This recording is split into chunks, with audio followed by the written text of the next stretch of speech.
When I began this battle, my soul was so damn fragile. I was looking at life through a fog. I lost my baby girl and they killed my dog. I was laying on the bottom feeling sad, thinking about doing bad things, raging fucking mad. I couldn't understand why I was chosen. Then it led to my raging explosion. I am the one who can make this better. It's my job to make things right. I need to pick myself up. It's time for my biggest fight. Wrap your kids in the Bible. Wrap your kids in the flag. CPS is from the devil. Y'all know that it's a fact. I'm a father that went to jail. I cherish my daughter. It was nothing when they come for her and me. There should have been a slaughter. Stand with us. Make parenting great again. Abolish CPS. Ambush with the black SUVs. They come armed, they came for me, and they came for her. Stand with us, make parenting great again, abolish CPS. They took her from me, she's across the state. Gone for a year now, taken away. All these people who have written me off, I'm here to show my face and tell you you're wrong. I never was as good as you, and for the record we know that's not true. I'm not trying for a comparison. How dare you, you're embarrassing. I don't wanna be as good as anyone else. I fight this battle, I fight for myself. I am the one who can make this better. It's my job to make things right. I need to pick myself up. It's time for my biggest fight. I don't care about your judgment, I'm glad you gave us this test. But when your life is over, will your heart sleep quietly in your chest? I've got more life to live. As a matter of fact, it's just beginning. I've been given a challenge and my daughter is waiting. It's a fight I can't walk away from, a new life we are creating.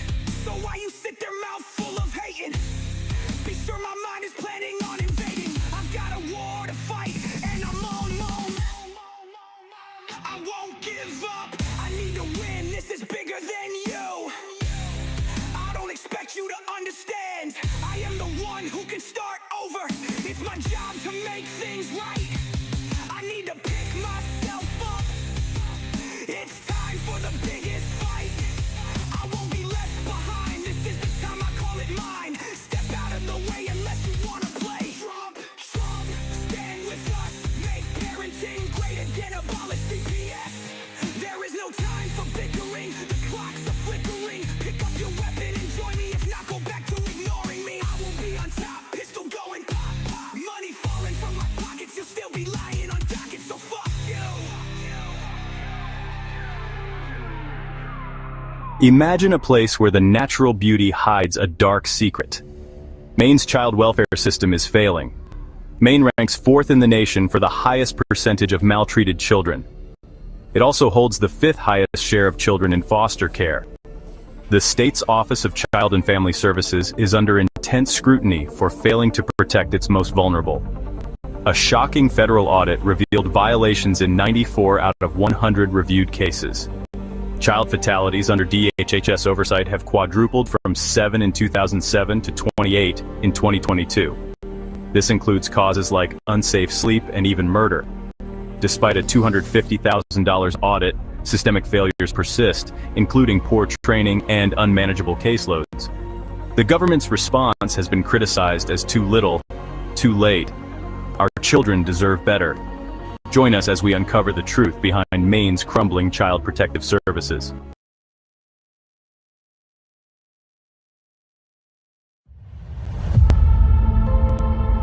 Psalm 127:3. Children are a heritage from the Lord, offspring a reward from Him. This suggests children are a precious gift from God to be valued and cared for.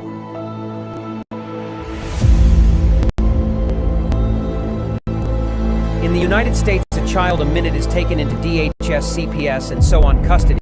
The reality is their picks are already selected, you just don't know it. Being perfect no longer matters.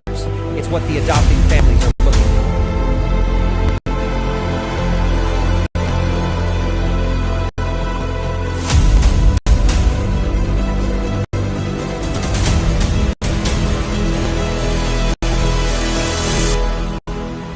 Who is it stealing the children, you ask?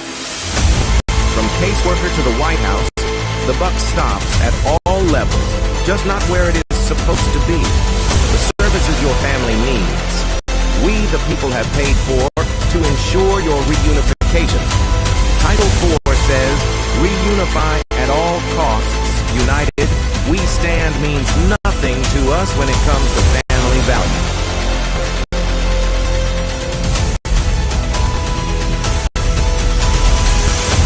Children are being ripped away from their families. Parents are reverting to addictive behaviors to cover the pain. The trauma caused by child removal is just being recognized, and the results are atrocious. Termination of parental rights is not healthy for anyone, just profitable. For the people enforcing the line.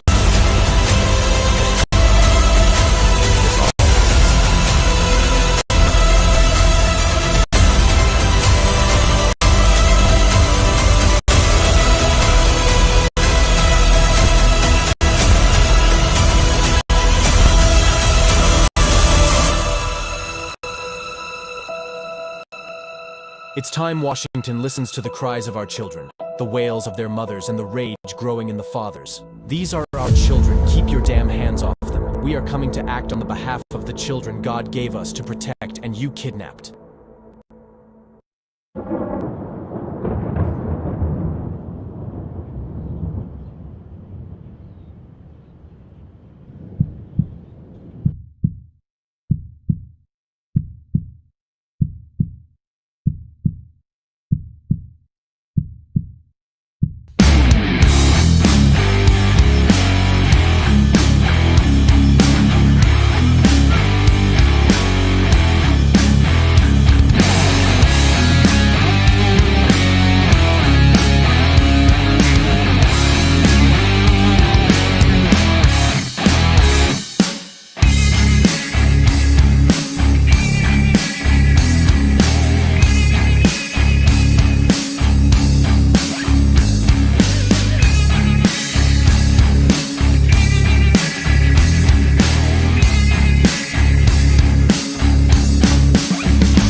All right, everybody, welcome to Thursday Night Victims of CPS Hunt and Justice. I'm your host, the CPS Punisher. As you all know, we have the chats right here to the right, but you guys have already found that. We got to do this like, shares, get notifications, all that good stuff that we do that because we need to get the word out. Guys, this fight is going and we are winning. We are moving forward and we are kicking ass and taking names. And that's all because all of you guys are doing things. You guys are putting your names in on these cases, things. You guys are making noise. You guys are doing things to get us noticed. So applaud you all for doing that. It is amazing. It is awesome that you guys are putting this much effort into it because just us here doing this alone will not do it. I noticed we got our man Herbert in the back there tonight. We're going to bring Herbert out, and we got Gunner in here with us so far. So let's see what's going on. Let's talk to Herbert. Herbert, what's up, my man? How you doing? Good. How are you? How you doing, buddy? Good. How are you? How are you, Gunner? Oh, Gunner Hello, lost the Gunner. sound. Gunner's deaf. He lost the sound. He lost his ears. Herbert, what's going on, man? Fine. How are you doing, Gunner? Doing good. Yeah. What's new, Herbert? You got any new stories? You got anything new for us? No, I don't really have anything new. Nothing's really new going on. I was looking at a video that Brenda put out with some guy that killed his daughter. You saw that one? The video that Brenda had? Yeah, it's terrible, right? Where was CPS Yeah, that was there? terrible. Oh, it's freaking awful. It's awful. They're not.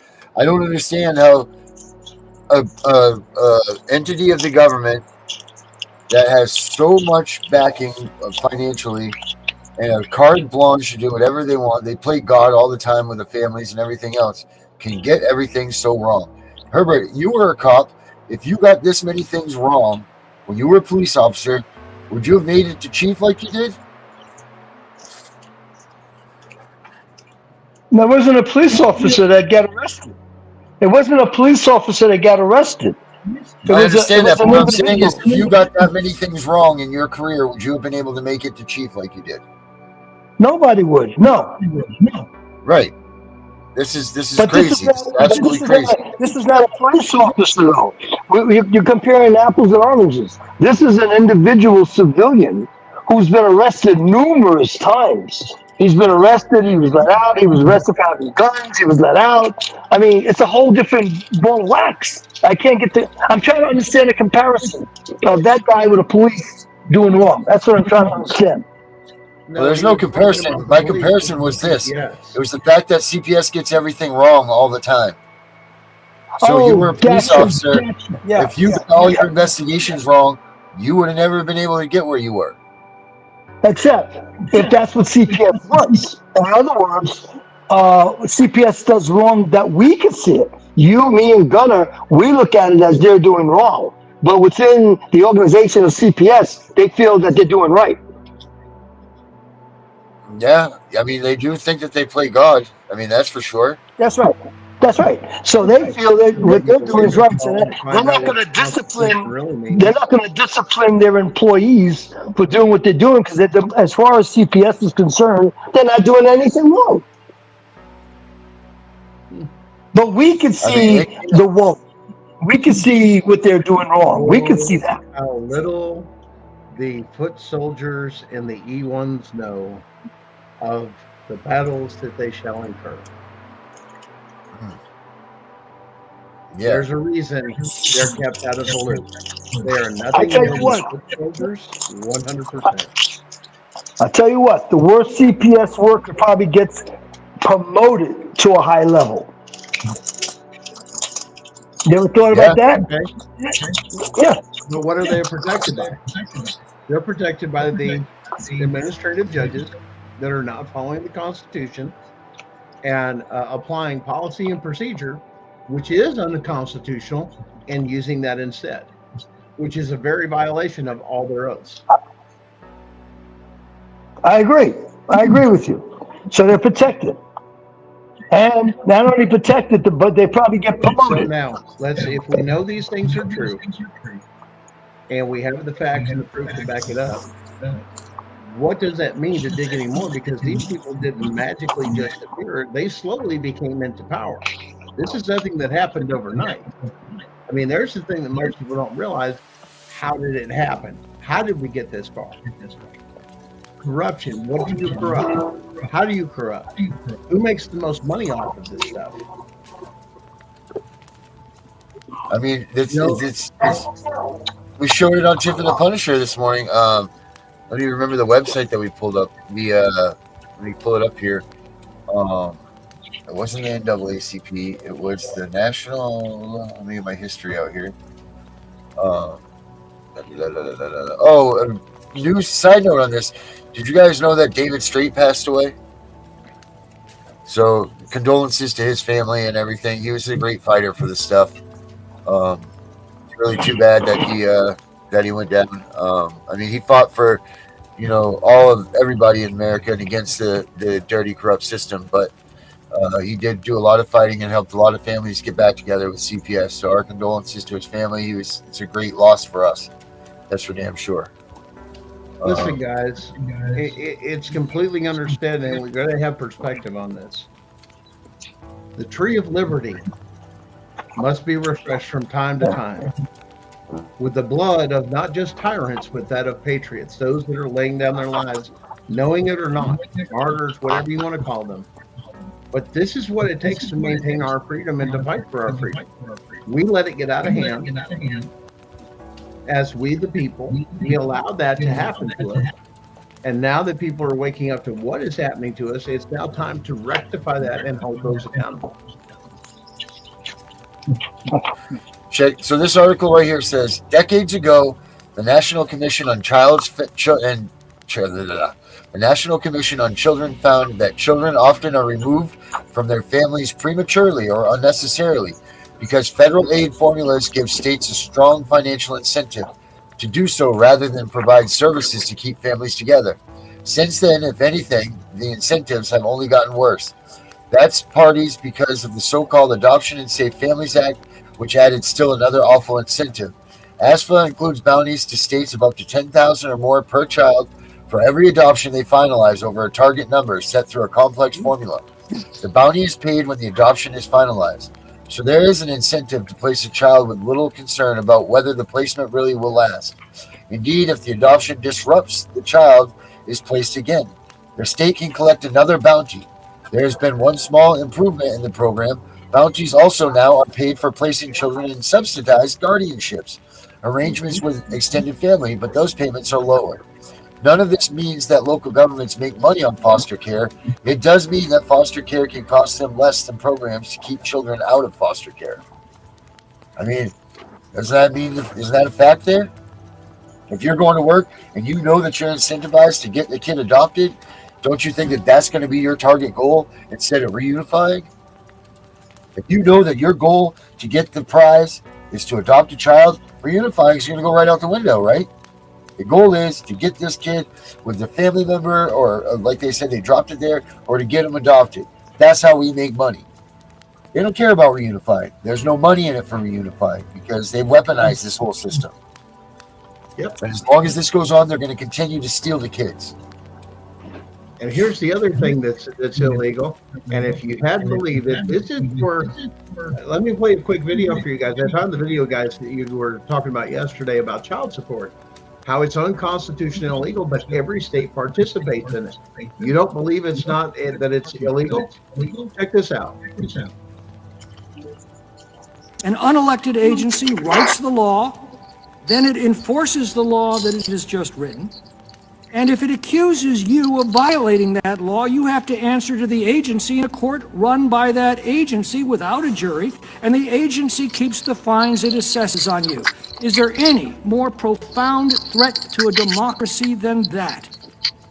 10 times more laws are written by the regulatory agencies today than by the people's representatives. Americans now have 10 times the chance of being hauled into an administrative law court for breaking an agency regulation than they have being charged with a statutory crime where they have the full protection of the Bill of Rights.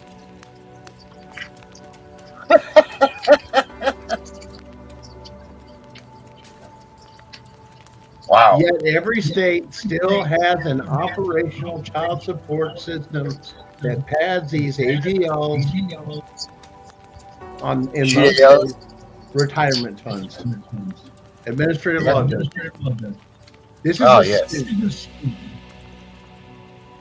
Yeah. And when they take your kids, you know what happens? You know what the end result is? You know what they put you on? They put you on child support.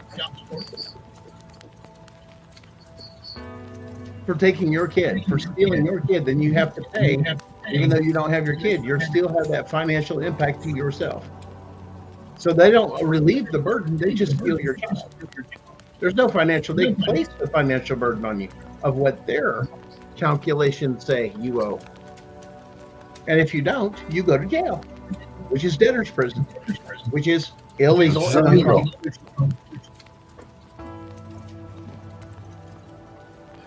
So,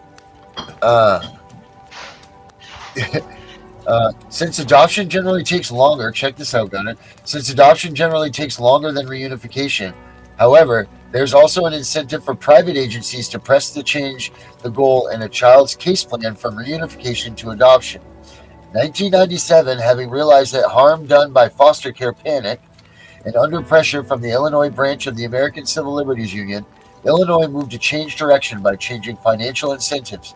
Illinois now pays for permanence, rewarding private agencies financially for returning children to their own homes and for adoptions. The agencies are penalized for allowing children to languish in foster care. As a result, though, the Illinois foster care population fell from more than 50,000 in 97 to under 14,000 in 2017. As the foster care population declined and child safety improved, a second foster care panic has pushed the number back to over 20,000. But the fact that this panic had so much less effect likely is due, at least in part, to the change in financial incentives. States and private agencies now have financial incentives to keep children in foster care and financial incentives to place them for adoption, but no financial incentives to keep them in their own homes or return them there. What you have now is an incentive to initially remove the child and an incentive to adopt them out, says Dave Sanders, former head of the LA County Department of Children and Family Services, one of the nation's largest child welfare systems. I think when you put these together, there's a problem, he says. Absolutely. Yeah. 100%. Remember Herbert used to say that they weren't incentivized?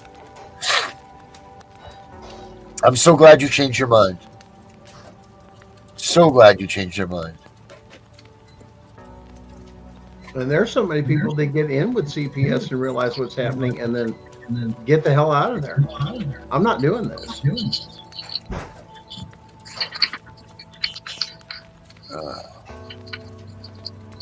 Herbert, what about your mission to start educating people on this stuff? I've been doing it. Anybody I walk into, people I meet, I have people on the range that I train. I've ran into some of my customers who I train on the firing range, and I talk to them about it. They've heard of it. They know people are involved in it and stuff like that. But some of them, they're not involved themselves, but they know of people whose children were taken away. And I said to them, would they be interested in coming on the show and talking about their stories? So I'm waiting for one lady. I think I work with her maybe tomorrow night, and I'll see if she'll give up a name and a phone number for me. Oh, that'd be great, man. That's good. See, Herbert, that's what we love about you, man. But something very strange is going on. I'm getting way too many customers, and I'm wondering why is everybody so interested in learning how to shoot a firearm? I mean, it's really more than last year. Whoa! I thought we were massaging people. I didn't realize we were shooting guns. I told you that I work. No, I know. Are you saying that there's an influx of people coming in now to learn how to fire guns? Yes. I'm a firearm instructor. I sent it to you. I know that. You did not see the pictures I sent you? No, I got it. You didn't see the pictures I sent you? No, I've seen them. Of course I saw them. And I think, Gunner, I think I sent you some where I did some competitive shooting. You got those, right? Yeah, I believe so, yeah. Yeah. I'm an NRA official firearm instructor. And I have loads of people, but there's more people now than I've ever seen before. Wow. Free Is it massage new after or is people brushing up on their stuff? Yeah, it could be, yeah. What is it, Herbert? I don't know what's going on. It's something but are you strange. It's just. Are you getting new customers or are you getting people that are just coming to brush so up on it's more new gun orders, or is it people just refreshing up on their skill sets? Or you're seeing a lot of new first. No, these are. I'm seeing a lot of new ones. My regular ones, they freshen up on the skill set for competitive shooting. So I teach them how to shoot competitive, but they're my normal ones. But I'm getting a lot of new people never shot a gun before and buying guns like crazy out here. Darren, Dr. Death 43 says he wants to get a hold of, I believe, Tiffany. He needs to know how to get a hold of Tiff. If you've got the email address, we can put at the bottom of the screen there. You can get a hold of Tiff through our website. Any of our people. Darren's going to put it up here, I believe, at the bottom of the screen that you can email us at any time with some of those or suggestions, or if you'd like to be a guest on the show. All of those things, you can go through the email to get a hold of those things that way. Now, I want to show you something. We were talking about that incentive for this and that. I want to show you guys something. This just recently started popping up in my area after all the shit that went down not even a couple of years ago with me. That now they're in the area. You were talking about those incentives, right? Let me show you one.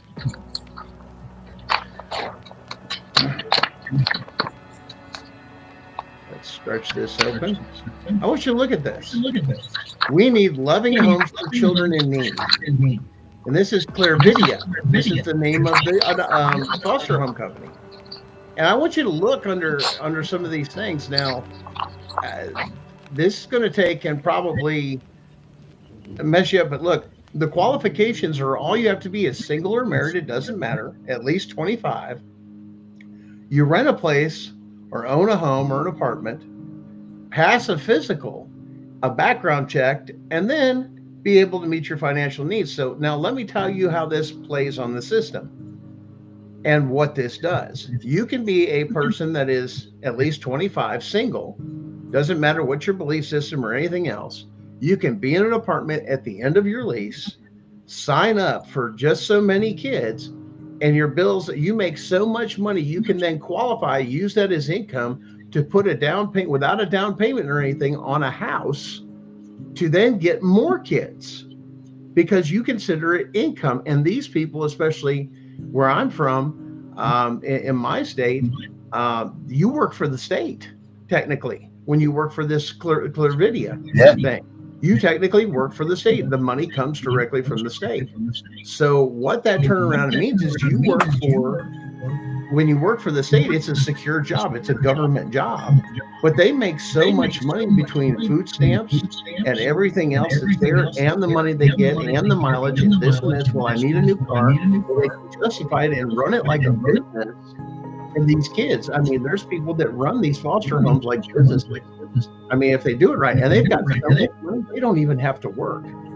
And here's the thing: I just talked to somebody to confirm that this past week, that they quit their job that was in the workforce, being doing a productive job and some of the other things, to now it made more sense because it paid more, free food, free this, free that, and all the extra things that they had access to. That now they are a full-time employee of the state. And once you get that status, it's just a matter of the bigger place you got, the more kids you can handle. And it's the more money. It's a scam. Yeah. And these people, this Clarividia, they get a cut of that fee. Yeah. Yeah. So think about it. They're getting a check. Which breaks all of the rules, because if you are a foster family, when you're going through this stuff, you're supposed to do everything in your power to make sure that you meet all of the goals of reunification for the family. It's not supposed to be about you, the foster family, getting comfortable with the kid in your home. It's supposed to be about you making sure that reunification happens with the family. And then removing that away, taking it away. Why is this foster family getting money when the family should be getting this money? Exactly. If there's enough money, listen, guys, if there's enough money to give to a foster family, and this is after people have taken money off the top for administrative fees or servicing fees that they get to charge for every month, they give that money to the parents, the whole lump sum, without all these middlemen taking all their cuts. There's no need for CPS. Just give them the money and give them some guidance and a few other things. There's no need for financial struggle. Your kid's hurting. They don't have this, they don't have that. And that's what make sense. You remove the kid and then you end up giving $5,000-$6,000 a month to a foster family. Why can't you give that straight to the family and let them stay at home and in their own culture, their own religion, and everything else? They're not in harm's way. It's just the fact, well, once again, then they give you the double talk. Well, you can't take kids just because they're poor. Really? Tell me you're homeless and that they don't take your kid. That's being poor. That's a lie. Oh, I thought I was gonna bring Dr. Fowler, and I thought she was in here, but because I wanted her to speak on this. Ready for Gunner? This goes on with what you're just talking about here. Ready for this? Mm-hmm. Check this out. Here we go. Meet our featured youth. Meet the children. Yep. Here we go. Children waiting child profiles. Let's see here. So you can go child gallery overview right here. So this is the magazine from Massachusetts that allows you to go ahead and scan through the magazine and pick up which kid. Here we go. There's all the kids that are waiting for adoption here. Look at this. What's that look like? Look at this. A catalog of all the kids that are up for adoption. It's like adopting a dog. How many sites? That's what I was just going to go do. I was just going to go get the thing from the SPCA. There you go. There you go, people. That's what they're doing. They have so many freaking kids out there that they need to be adopted that they can put them up. This is sick. This is disgusting. But you as a family member, that's your kid, that's your son, Wesley, let's say right here. If you put that picture on Facebook, you could go to jail if you're his family. They're going to fine you. But yet the state of Massachusetts can put this 10-year-old boy up there and say, Here you go, guys. Come on in. Let's get old Wesley. Let's check out his profile. That's sick. It's disgusting. It's like going to the kennel to go pick out your adopted dog. Yeah. Yeah. Watch. I'll show you. Children. I'll show you exactly. Can you believe that? Let me see And this here. is in every state, guys. In every state. They're doing stuff like this. Like cattle. Look at the cattle we have for sale. Yeah, that's somebody's baby. Mama said, "Did you hear that? That's somebody's here, kid." but it is.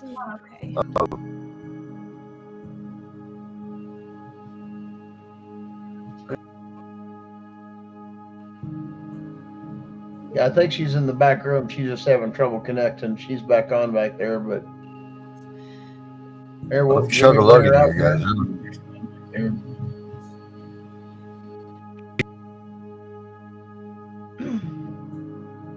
Darren, have you seen the ones where they Yeah, something actually, going like, on here.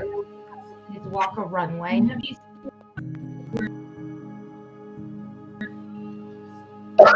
Did you hear that, Darren? Sharon was asking, did you take and see the one where they actually have the kids walk a runway?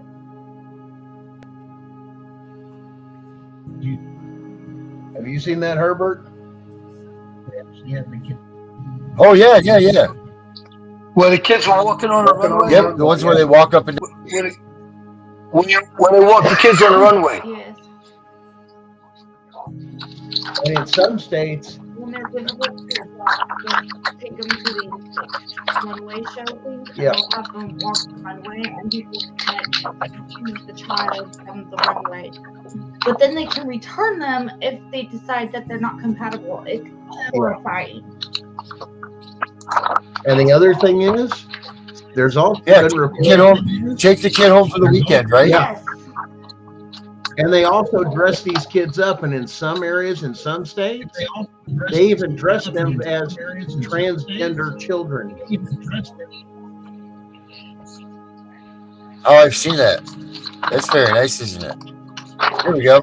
So Here we go, guys. CPS labeled your child transgender, and your parents are not affirming because they put that label on there, not your child, and then convinced them of this stuff. My child never talked about that before. Well, they weren't comfortable talking to you. Bullshit. I'm their parent, and they have all sorts of other people in their life. And yeah, Alabama calls it the Heart Gallery of Alabama. Disgusting. It's inhumane. Hey, Gunnar, I'm gonna leave you for. Oh, here we go. Check it out, though. Here, look at. They even spent more time on these than they do the kids. No, Look at these. look at that. There we go. Picture quality. Isn't that cute? A dog gets There we better go. picture quality, better bio, better website than human. Yeah. But little Oh, disgusting. Louis, a nice dog. I like Louis. Yeah, I mean, Wait, that was. yeah. Which one's good? Oh no. We have too many of That. them. There we go. That thing will And then we got this one. There we go. No. Same. No. Yep. It's just not okay. It's so not okay. Hey, at least it didn't make it look like a Tinder profile, although, damn, they kind of did. Yeah. Look at. Here we go. Then we go back to this. Look at which one's nicer. I mean, really. Look at who spent more time on what. Yeah. The other one looked. You seem to spend more time with the descriptions about the dog. They spend more time giving description and information about the dog than the child. Yeah. Sick. So that's what we are giving up. Our, these billions of dollars are going to this type of stuff. It's ridiculous. I don't think Dr. Fowler's in here anymore. I kept hearing the beep, but that's just absolutely asinine. Did you guys happen to see? Oh, guys, make sure that you hang on after we're done here, which is in about 20 more minutes. Amy Walmsley's going to come back in tonight, and she's got her show coming back up and running. So she'll be on after us tonight. So make sure you hang on because she's got another episode of her blood moon. Jesus, I can't pull this picture up. It's another episode of her show Gunnar, I'm going to step out. I'm going to do. Oh, Fowler is in here. Excellent. Dr. Fowler's in here with us. I don't know if she's got I need to voice do a there. restart because I am lagging very badly. So I'm going to do a restart. I will be right back. Roger that. Keep it going. Is Dr. Fowler in She's there? cutting in and out, Herbert. She gets on and she loses signal. Oh. So, listen, man, we're getting Oh, much probably better. popularity and everything that's going on. We're having trouble sending emails to each other. I mean, all sorts of things, communicating. They're trying to interfere with our communication. They've interrupted this show. It's froze several times. Cutting out. I've been kicked in and off. Darren's been kicked in and off. We've had guests in and off. No reason. Great strong signal. Just cannot find or anything else. Even at the point of rebooting or this, that. And we've even done prep work to make sure everything was clean, and it's still happening. So, guys, we're making a difference. We're making a noise. Our word's getting out there. Even though we don't see a lot on this channel in our lives, a lot of people have it broadcasting on their channels, so they get the views and everything else. We just don't see those numbers. And there's the thing: the word's getting out, the truth's coming out. People, it's starting to make sense because we're talking to common people about common things.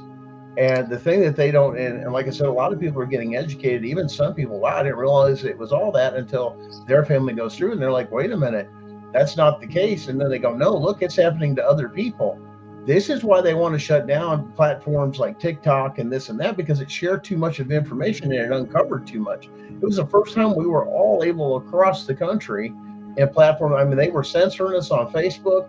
You know, we did have groups in this, some were going through here, but nowhere near like what TikTok did, to where you put a person with a face in a video saying, this is what's happening to me.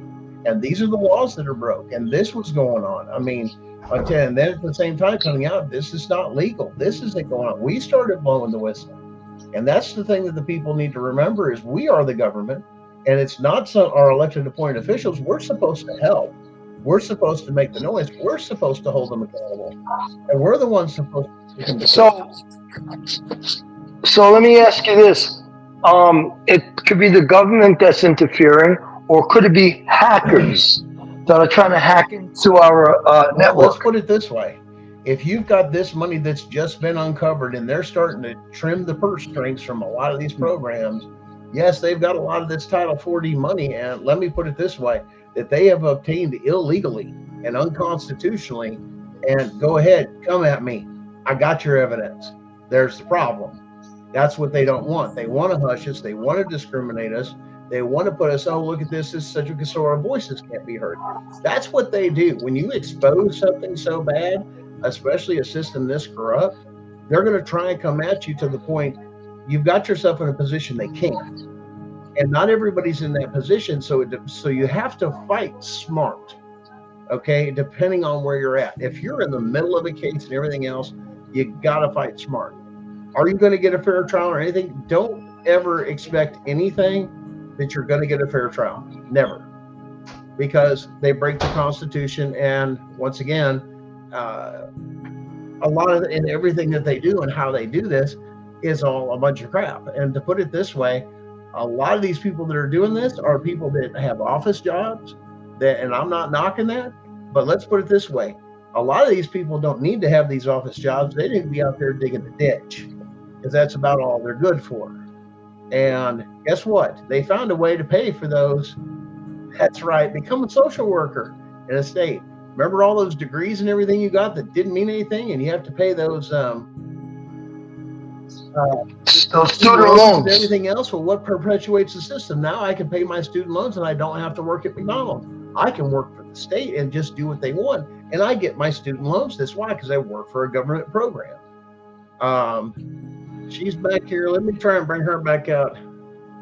Dr. Fowler, are you able to hear us?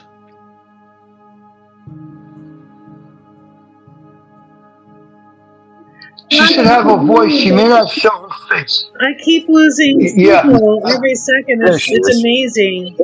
Greetings, everyone. You're back. We can hear you. We can hear you, Tammy. Hi, good, because I keep losing connection. Fowler, what did you think of that? What did you think of that? Did you see the adoption screen? Did you see what they were doing with the kids, putting them in those magazines? Nope. Yeah, well, live. yeah, we tried. So yeah, That's all I have to move around. You know, so, but I tell you, something is definitely going on because even the preppers are coming out again. The generators are flying off the shelves, and I mean it's getting crazy. It's like what when I see the preppers come out and they're selling all that prepper stuff, and I see generators leaving Home Depots. I'm like, oh my God! And then everybody wants to learn how to shoot. I'm like, what's going on? Wow, that Second Amendment became real important, didn't it? When all of a sudden, all that fake protection that you thought you had or enslavement you had, you got to learn how to do shit for yourself under the Constitution. Boy, you exercise that real quick, don't you? Well, I think people know something that I don't know, and I don't know if you guys know. What do you know? What's going on up in Maine and what's going on in Virginia? people have had enough. We the people, man. They're done. Right. People have had enough. So are you seeing so Gunnar, are you seeing the preppers coming out of Virginia? Are they starting to rise up? Listen, man, I'm more in Tennessee. Yeah, I'm in Tennessee. You talk about rising up. I'm not that far from the Cherokee Reservation and Chimney Rock and everything else where the flood went through. That's not far from me. Maybe not even an hour to the state line. So we get all of that because you got to understand on the other side, there's Gatlinburg. The other side of the mountain of Gatlinburg is Cherokee Reservation and North Carolina. And that's it divided. It actually goes on both sides of the state line. So Cherokee Resland. But all that shit that happened and nobody came to help out, and then all the kids that went disappearing, they got a firsthand experience. Why? These are Appalachian people that don't have a lot of technology, that don't have cell phones, that don't have this and that. How are they going to report what to their local people that their kids are missing? No, they're not. And they started to scream all the stuff that was going on and no help, and then find out their state spent all their money on the illegals that Biden brought in, and there was evidence of it. Now there's no money to help the actual Americans. But that's okay. We'll just buy your land. And then the mayor of Asheville, North Carolina comes out, well, it'd be better off for the people instead of rebuilding, just sell out to this strip mining company so they can come in and get all the lithium out of the valley. It's better for you. Yeah, that happened. The mayor of Asheville, North Carolina came in and recommended to people to sell their land. I mean, you know, that's who was buying it up. Not saying he said sell it to the strip mine company, but that was the company that was out there buying all this shit up because that's what they want. That's less they have to clear. Hey all guys, the homes. so Natural disaster. So stay tuned. Make sure you guys, after the show, this is what I was trying to say to you. Stay tuned for Amy's show, Blood Money and Broken Homes. She'll be on after the show tonight, guys. So let's see if we can get Fowler back in here. Fowler, let's try again. Hi, I keep trying. You're fine. You're on. Don't move. Wherever you're sitting, don't move. Stay right there. So Fowler, did you get to see the pictures that we showed of the dogs and then the children? No, you said it had to do with adoptions. Yeah, exactly. We were showing the magazines. Go ahead, Gunnar. The adoption sites are running it like you're adopting a dog. It looks almost exactly. It's a crappier version, but it looks like you're going to adopt a dog, and it looks like a dog to adopt a dog page for foster kids. Well, that's been going on for a very long time. Yeah, it's sick. Absolutely sickening. It's the fact that we have that many kids that are out there in foster care that they have to have a freaking website. Like we're being overrun by feral children. Is that what we got now? We have a feral children problem? No, but I have the stunning reminder every day that in Philadelphia, adoptions were moved from the civil court, which is orphans court, inside of the civil court, right under everyone's wakeful sleeping, to family court. Picture that. Adoptions in family court. And most of the adoptions, if not all, are heard by one judge. Jesus. So the same judge, jury, everything. One person. Yes, for the city of Philadelphia. And I talk about this often, but as you all know, a man called Benjamin Franklin established Orphans Court in Philadelphia, specifically for adoptions, marriages, wills, estates, and trusts. I would go back to the original description. So that descendants of people who had money could get their rightful inheritance or be adopted, even as adults. How can all of that happen when adoptions are in family court? It sounds like probate court, right? This is what the adoption, what that orphans court was set up to be, was like a probate court? In other jurisdictions, I think they call it probate court. Correct. Yeah. But how could a decedent claim their ancestral heritage from family court? They shouldn't be able to. No. You can't. You can't. So in a lot of other counties in Pennsylvania, adoptions are still done in orphans court. But how is it that in Philadelphia, they're done in family court before the same judge that is sitting, over our case? One judge, one person. So he has two different jurisdictions, is what you're saying. Yeah, he's wearing multiple hats. Yeah. There you go. And then in our case, of course, there was the University of Pennsylvania Adoption and Foster Care Clinic. How do you have an adoption and foster care clinic? How do those two go together? They don't. So let me ask you this about the Benjamin Franklin adoption thing. Was that founded under common law or statute and code? It's a good question. Lost her. Damn it. I was about to get that answer. You know what we just thought of? I was sitting here just crashing with Sharon here. I go, you know what those adoption pages look like? Car dealerships, when car salesmen, because they can get a bonus off of internet sales. Yeah. They're tipping them out like cars. Yeah. I know it's disgusting, right? But see the comparison? Here's the model. Here's the picture. Here's the list of all the ups and the accessories and all this other stuff that you get. Hey, this one comes with an extra bonus package. You can get Social Disability on this job. It's like selling a car. It really is. It's human trafficking, people. 100%. Oh. Yes, that is disgusting, but I happen to think of it because that one guy we ran into, I get more money off of. They had dedicated a guy just to doing internet sales. Even the other salesman, when another salesman picked up a thing, hey, how'd you find out? Oh, I saw it on the internet, or they push, hey, I like it or seen it. It tracks who you are. So when you walk in the door, they already know what you've looked at. Hey, I'm here to look at the car and say, hey, oh, yeah, there's so-and-so. The guy that's running the internet sales department actually gets a cut for advertising all the salesmen for all the cars. I'm not wrong. Wow. Because her husband that passed away was a car salesman. Whoops. Wow. And I guarantee you, sitting at CPS, DCS, somewhere in that office, there is somebody that has one job, and that is to put kids on the internet. Pictures, their profile, pick up the best thing, and pimp them out and sell them. 100% on the internet. Yep. That's that right. And then when they're in these other homes or anything else, hey, let's foster them. Here's the foster company. Here, you're not doing it fast enough when you sell direct. This is marketing. Let me get bring in, and this is what car salesmen do.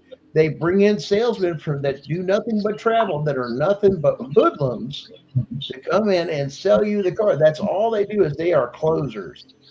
They get paid a special amount or an extra amount of money to close on cars for everything they sell, and they get more than the average salesman to liquidate their inventory. Yes, it does happen, and that's the way some of the big dealerships sell cars. That's why you'll see what happened to the salesman. Oh, he's gone. He doesn't work here. Nope, he was one of those traveling high volume salesmen. You'll never see him again. If you're lucky, you may get run into him, but obviously the odds are no, they won't. And they come into these dealerships and do it all the time, and they woo all the women, all these guys that are slick Rick talking people, and they woo all the women in the accounting department and everything else in these dealerships. And then a lot of them go off, run off and run off on their husbands and cheat on them with these salesmen. Yeah, I kind of know about that too. I kind of had an ex-wife that worked at one of those places too. And boy, the cream that would come about who was doing what. Oh yeah, it happens. And they thought it was funny, all the women gaggling in the office. I go, that's disgusting. And they would cover for each other too. That's crazy. Oh, the things that happen. Truth. That's unbelievable. That is the depravity of people. Evil does exist. And if they'll do that for $1 or pleasure with no thought of anything, tells you what kind of person they are. 100%. Those are not people I want in my inner circle, or as a matter of fact, you're on the fifth circle. I don't even want you near me. You're toxic, you're poison, and all you do is infect everything you touch. Wow. There's the reality of the world we live in because of what they've created by making wireless and letting people get away with this stuff. If the Constitution was in place and was put down hard, half of this stuff wouldn't happen, and people would be held accountable for the way they are if we lived harshly by the Constitution. Just that simple. Yeah. Watch this. I want to show you guys this video here. Check this out.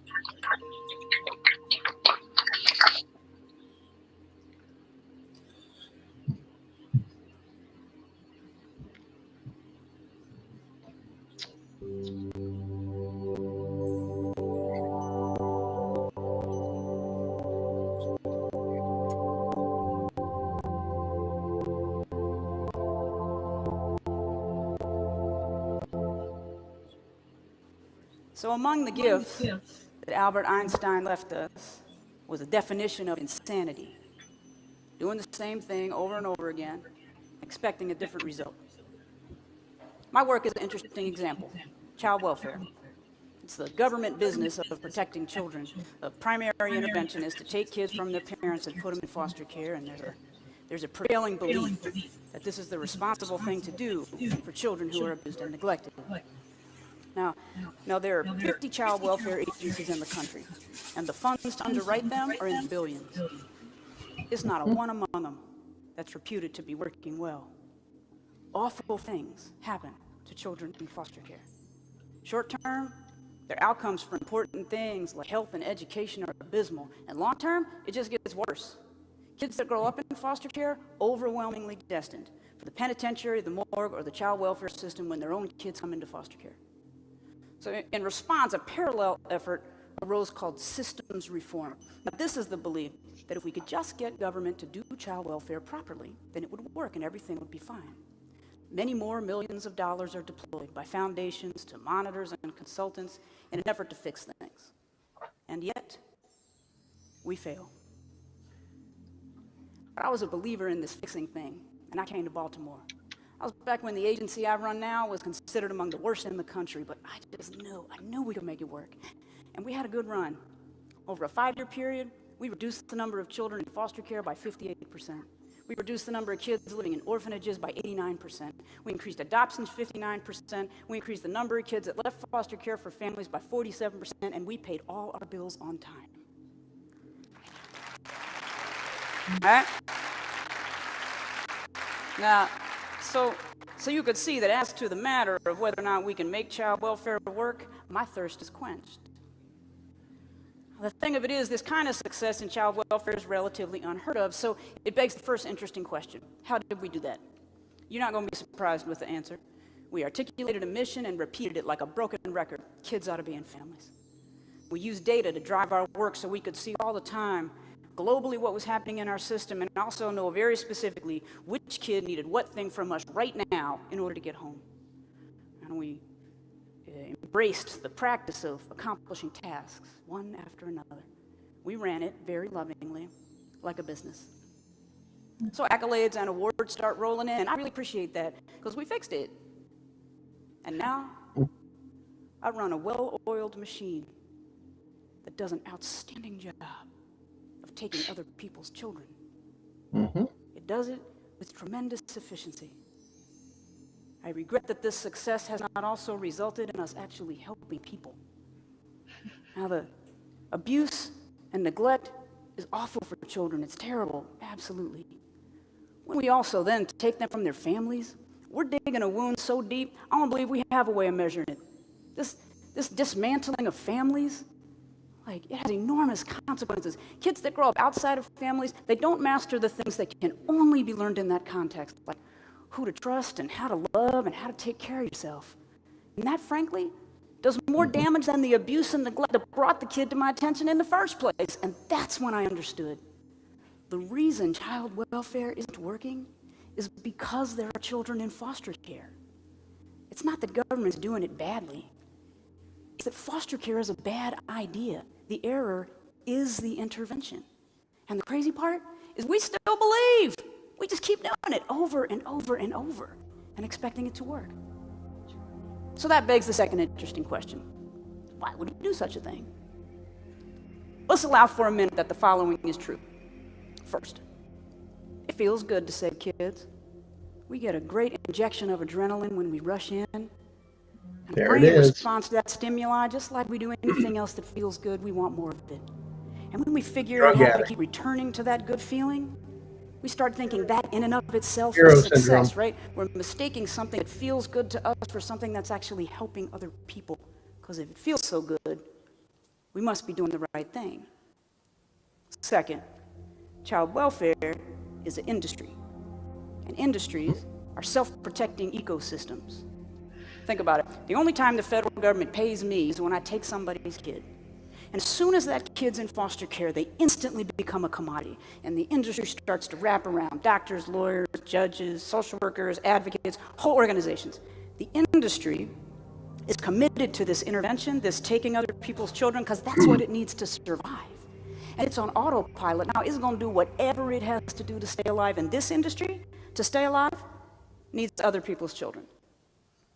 Third, experts know what to do. We rely heavily on experts to guide our work, and that makes sense. It just also seems notable. One cannot be both an expert and a recipient of this intervention.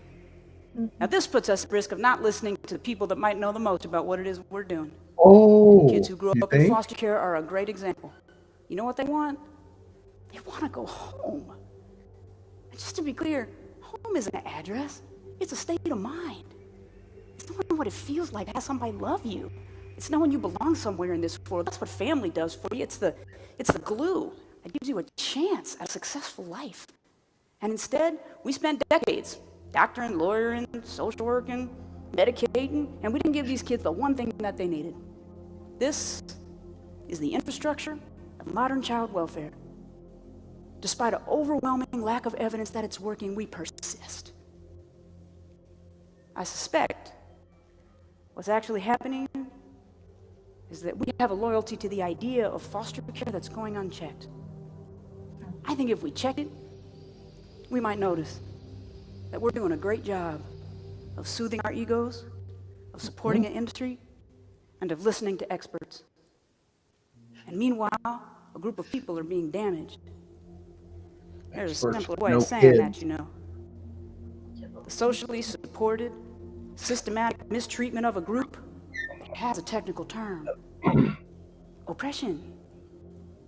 Oppression is a word that's usually reserved for use by good people to describe bad people doing bad things, only it turns out oppression is a tricky devil. It gets us good people unwittingly to pick up its weapons and to use them in the name of helping when we have the best of intentions in our hearts. Now, there is, I think, reason to hope. If we concede that soothing our egos isn't the same as helping, and that commodifying people is never what we meant to do, and that listening to people who were struggling might have some value, we could use this moment to move forward in a different way. Moving forward, we could align ourselves with existing activities farther upriver that are disciplined about an ounce of prevention. We could find the earliest moment to intervene with a family long before they need a catastrophic intervention like putting a kid in foster care. So little kids not going to school are a great example. When a 16-year-old's not going to school, they're making a choice.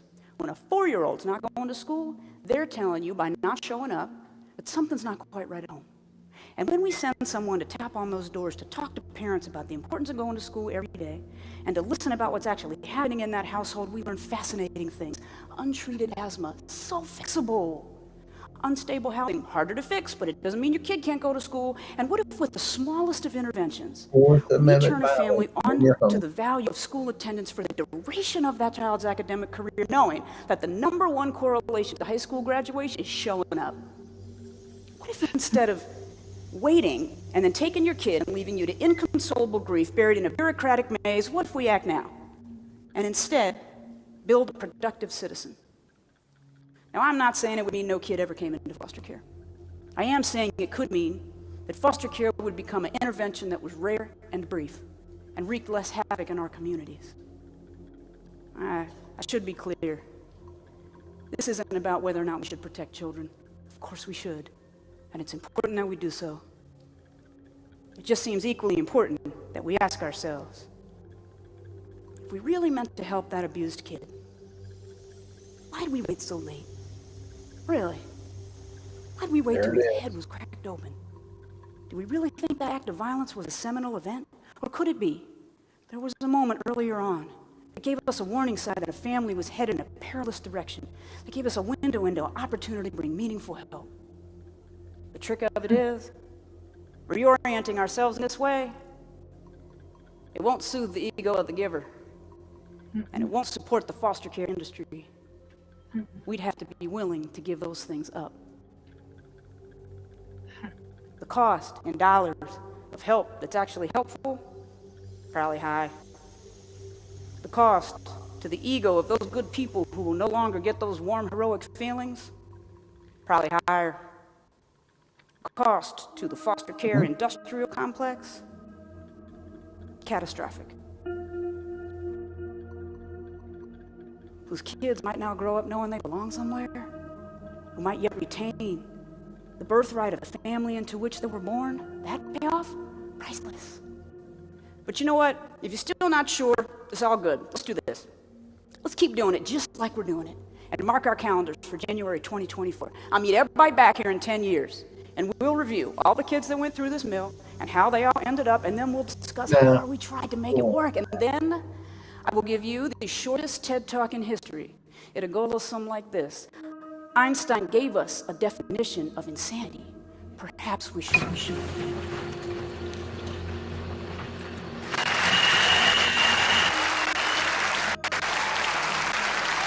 You know what?